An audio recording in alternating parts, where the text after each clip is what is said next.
नमस्कार, आपका स्वागत है आपके अपने चैनल द फार्मा कोर्स 2.0 पे।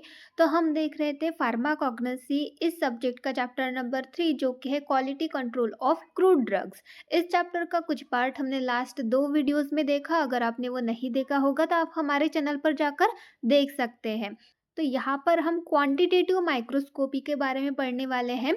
जो हमारा इवैल्यूएशन ऑफ क्रूड ड्रग है उसकी सेकेंड मेथड हम पढ़ रहे थे जो कि है माइक्रोस्कोपिक मेथड। तो माइक्रोस्कोपिक मेथड ये बहुत ज़्यादा बड़ी है।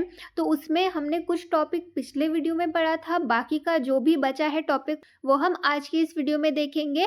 तो यहाँ पर हम क्वांटिटेटिव माइक्रोस्कोपी के बारे में देखेंगे। क्वांटिटेटिव माइक्रोस्कोपी मतलब क्या होती है, इसमें कौन कौन से टेस्ट किए जाते हैं, ये सारी चीज़ें हम यहाँ पर देखेंगे। तो आइए स्टार्ट करते हैं।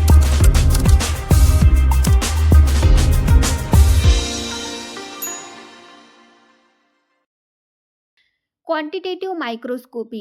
There are different parameters which are to be considered in quantitative microscopy which are as follows.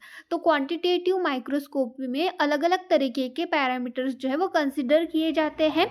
तो वो यहाँ पर हम देखने वाले हैं। तो सबसे पहला जो पैरामीटर है वो है length and width of fibre. जो फाइबर्स होते हैं उनकी लेंथ और विड्थ चेक की जाती है। Second one is the diameter of starch grain. Starch grain के डायमीटर्स देखे जाते हैं। Third one is the stomatal number.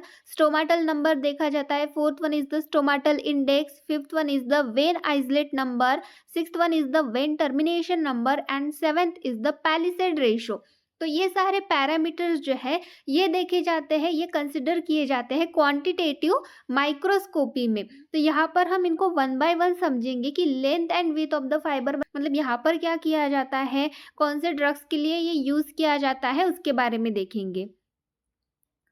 तो यहाँ पर सबसे पहले हम देखेंगे length and width of fibre. जो लेंथ और विड्थ होती है फाइबर की उसके बारे में देखेंगे। This is one of the most important character which help in identification of powdered sample of fibre containing drug. तो ये जो है ये मोस्ट इंपॉर्टेंट कैरेक्टर होता है आइडेंटिफिकेशन के लिए। किसके आइडेंटिफिकेशन के लिए? Powder sample of fibre containing drug. जो भी फाइबर कंटेनिंग ड्रग होते हैं उनका जो पाउडर सैंपल होता है उसके आइडेंटिफिकेशन के लिए ये मोस्ट इंपॉर्टेंट कैरेक्टर है। एग्जाम्पल दिया गया है, सबसे पहला है सिनेमोन बार्क। तो सिनेमोन बार्क ये एक फाइबर कंटेनिंग ड्रग है, ये एक पाउडर फॉर्म में होता है। तो अगर इसको आइडेंटिफाई करना हो तो उसके लिए लेंथ एंड विड्थ चेक की जाती है फाइबर की। तो जो सिनेमोन बार्क होता है उसके जो फाइबर होते हैं उसकी लेंथ होती है 600 to 800 माइक्रॉन्स और विड्थ होती है 30 to 60 माइक्रॉन। देन नेक्स्ट है diameter of starch grain. Starch grain के जो डायमीटर है वो भी चेक किए जाते हैं आइडेंटिफिकेशन पर्पस के लिए। The diameter of starch grain is special character which help in identification of starch containing drug. तो जो डायमीटर होता है स्टार्च ग्रेन का ये एक स्पेशल कैरेक्टर होता है जो कि आइडेंटिफिकेशन के लिए हेल्प करता है। किसके आइडेंटिफिकेशन के लिए हेल्प करता है? स्टार्च कंटेनिंग ड्रग्स के आइडेंटिफिकेशन के लिए ये हेल्प करता है। एग्जाम्पल दिया गया है वीट के जो ग्रेन्स होते हैं, वीट के जो स्टार्च ग्रेन्स होते हैं उनका डायमीटर कितना होता है 60 to 100 माइक्रॉन्स और राइस के जो स्टार्च ग्रेन्स होते हैं उनका डायमीटर होता है 2 to 10 माइक्रॉन्स। तो इस तरीके से आइडेंटिफिकेशन पर्पस के लिए ये कैरेक्टर यूज़ किया जाता है, ये पैरामीटर यूज़ किया जाता है। देन नेक्स्ट है स्टोमाटल नंबर। अब स्टोमाटल नंबर क्या है? It is defined as average number of stomata per square of epidermis of leaf. तो स्टोमाटा कहाँ पर प्रेजेंट होता है? लीफ के एपिडर्मिस में प्रेजेंट होता है। तो लीफ के एपिडर्मिस के पर स्क्वेयर में कितने नंबर ऑफ स्टोमाटा प्रेजेंट उसका एक एवरेज निकाला जाता है, उसी को हम स्टोमाटल नंबर बोलते हैं। तो ये हो गया स्टोमाटल नंबर। ये भी एक आइडेंटिफिकेशन पर्पस के लिए यूज किए जाने वाली टेस्ट होती है। देन नेक्स्ट है फोर्थ स्टोमाटल इंडेक्स। अब स्टोमाटल इंडेक्स क्या होता है? It is the percentage which the number of stomata forms to the total number of epidermal cells. तो एपिडर्मल सेल्स जो एपिडर्मिस होती है वहीं पर स्टोमाटा प्रेजेंट रहता है।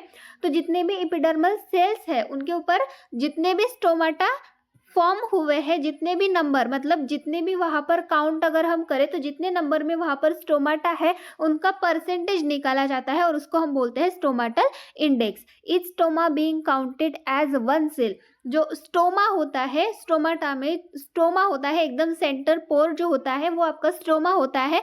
तो उस स्टोमा को एक सेल एज एक सेल करके काउंट किया जाता है। Stomatal index is calculated by following formula.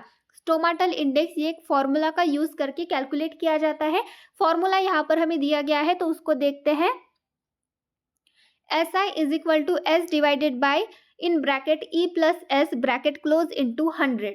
तो SI मतलब क्या होता है, S मतलब क्या होता है, तो यहाँ पर हमें दिया गया है where SI is stomatal index. SI क्या है, ये एक स्टोमाटल इंडेक्स है। S is the number of stomata per square mm area.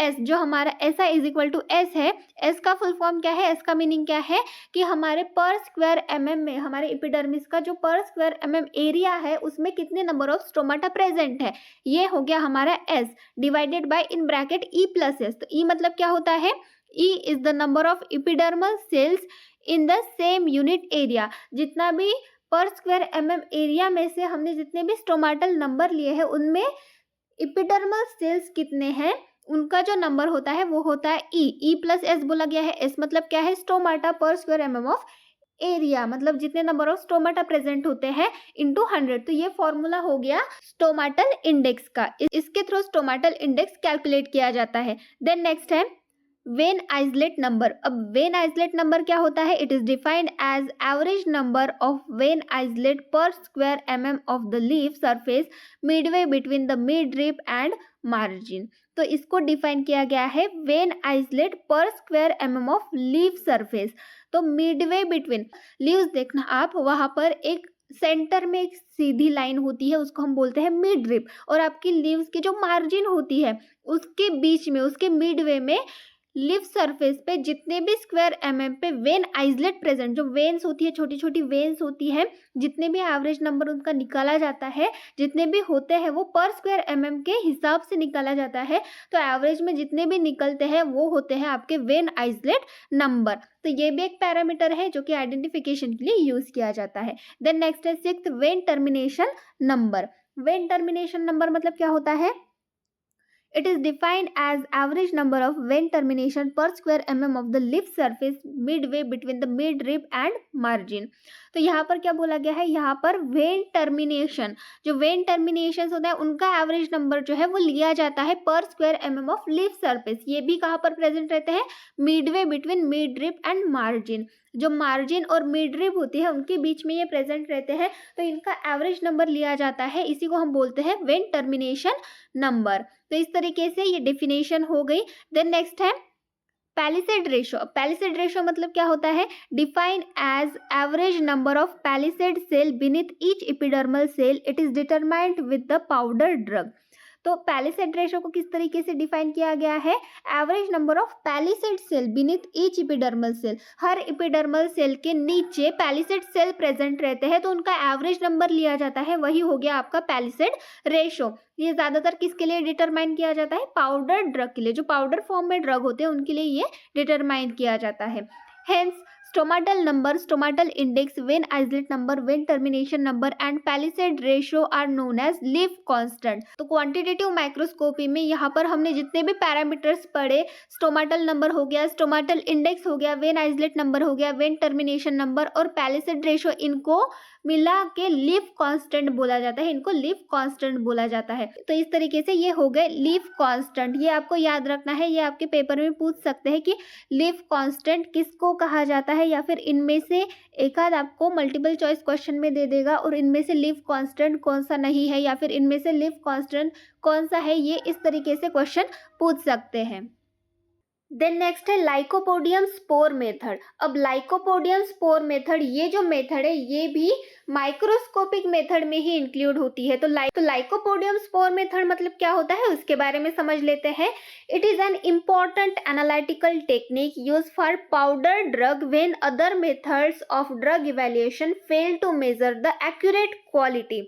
तो ये एक इम्पॉर्टेंट एनालिटिकल टेक्निक है जो कि पाउडर ड्रग के लिए यूज की जाती है। कब यूज की जाती है, जब जो अदर मेथड्स होती है ड्रग इवैल्यूएशन की, वो एक्यूरेट क्वालिटी मेजर करने के लिए फेल हो जाती है। मतलब जो पाउडर ड्रग है उसकी एक्यूरेट क्वालिटी जो है वो मेजर नहीं कर पाती, दूसरी जो टेस्ट है वो मेजर नहीं कर पाती दूसरी मेथड्स।